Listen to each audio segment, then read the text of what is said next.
Hello guys, Coach Carl po ng Global Premiers. Okay?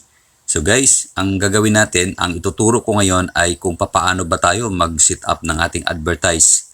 Now, gamit ang ating advertising credits. Okay? So ito guys, lalo na dun sa mga marketer, no? Kaya ito, ibang account ang ginamit ko kasi marketer ito. So para masundan mo, no? Pero kung hindi ka naman marketer, mas madali mo rin masundan. Okay? So, pag nandito na tayo guys, titingnan muna natin yung ating advertising credits, no? Kung ilan ba, kung meron pa. Okay? So, ayan. So, ayan guys, nakita nyo, meron ditong advertising credits na 1,500. Yun yung gagamitin natin. No? Okay, so, ibang account ito, pero pwedeng gawin na kahit na kanino pa yung gagamitin mo nga i-set up mong ads o kung ano man yung ilalagay mo doon, ano ba yung i-upload mo, okay lang naman kahit kanino kasi para lang mayroon tayong mailagay din dyan, di ba? Kasi para magamit na natin ang advertising credits natin. Eh yan naman kung wala kang ibang products, wala kang pwedeng ipopromote na mga binibenta mo, di ba? O mga inaalok mo. So kung wala, pwede ka namang makigamit sa ibang mga kasamahan natin, you know? So katulad nito, so hindi naman ito akin, no? Pero sa aking ka-business partner din ito. Okay? So yan guys. Yung 1.5 gagamitin natin yan. Okay? So ayan, balik tayo dito. Click natin yung 3 lines sa upper left, no? Sa taas. Okay? Ayan. Tapos ang gagamitin natin is yung banner ads. So i-click natin yung web ads. Ayan. Tapos click banner ads. Okay, so sa ating gagawing tutorial ngayon ay banner ads ang gagamitin natin. Okay? Click banner ads. Then, dito ka mapupunta. Pwede mong basahin itong nasa taas na nakikita natin o nakikita mo. Ayan, tapos para medyo mas may idea ka or magka-idea ka pa. Okay? So, i-click natin yung create ad. Ayan. I-click natin yung scroll mo lang, pwede mo rin basahin ito para mas maintindihan mo. Ayan. Okay? Tapos, i-click na natin yung square banner dito sa gilid. Ayan. Para may idea ka lang kung ano ba yung pwedeng gamitin. Kasi pwede din full banner eh. No? Tsaka square banner. So, sa atin, ang gagawin ko ay square banner. No? Tapos, yun dito guys, merong size itong image width at saka image height. Okay? So, kailangan parehas yan na 1 to 5. Okay? So, meron akong gawa niyan, guys. Naka-ready na yung gawa ko niyan. No? So, mas maganda rin kung gawa mo na kayo para mas mabilis kayo mag-set up. Diba? Meron akong video tutorial niyan sa resize. Kung paano mag-resize ng banner or picture. Okay? So, tuloy tayo, guys. So, dito automatic naman na nakalagay na dito na 5 ad credits. No? Okay. So ngayon, i-click natin yung sa add credit, no? Yung cost per impression. Okay? Ayan. Tapos i-type natin yung 1.5 no na nakita natin kanina. Pwede naman natin i-ubos na yon para isang ano lang, no? Ilagay na natin kaagad yung 1.5. Magi-expired kasi yon ng within 1 month.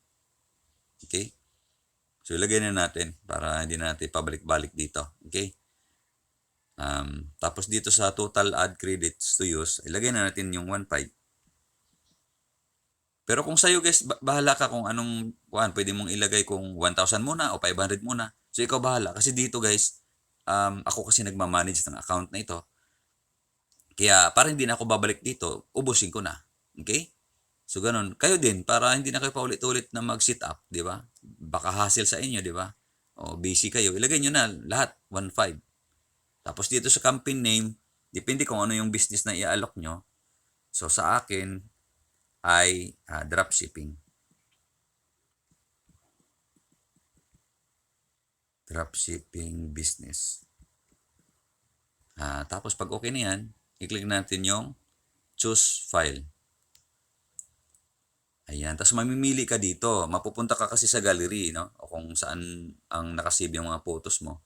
So ito guys, mayroon na ako naka-ready. Ayan o. Ito yung pipiliin ko, yung kulay background.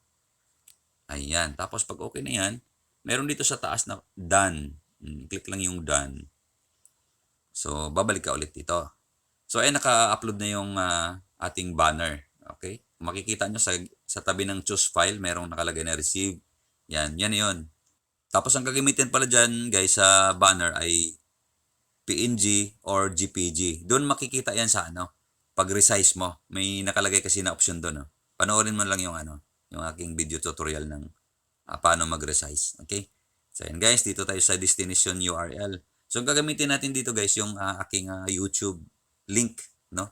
So kung wala kayong YouTube link, yun, makikigamit mo na kayo sa ibang mga kasamahan nyo, no? Pwede naman din doon sa mayroon kayong Facebook page. Yun, yung link, kunin nyo rin yung link nun. Okay? So ayun guys, dito na, i-click na natin tong square. Tapos papunta ako sa YouTube ngayon. YouTube. Ayan.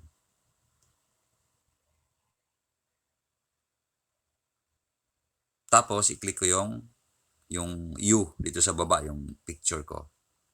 Ayan. Tapos i-click yung your videos. Nandito kasi yung mga videos ko. So pipiliin ko yung 101 Premiers International. I-click ko lang yan. Tapos i-click ko yung share. Tapos click copy link.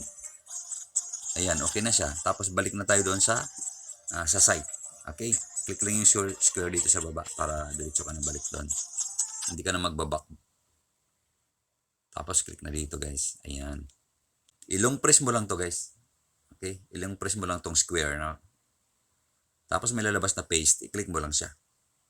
Ayan. Tapos nandito na. Ayan. Tapos i-delete natin yung HTTPS kasi meron na sa taas eh. Kapag hindi mo i-delete yung HTTPS na yan, hindi ka ma-approve. Okay? Yan. I-click mo lang yung sa gilid na yan. Tapos delete natin yung HTTPS. So yan maiiwan yung nagsimula sa YouTube. Tapos hanggang dulo yan.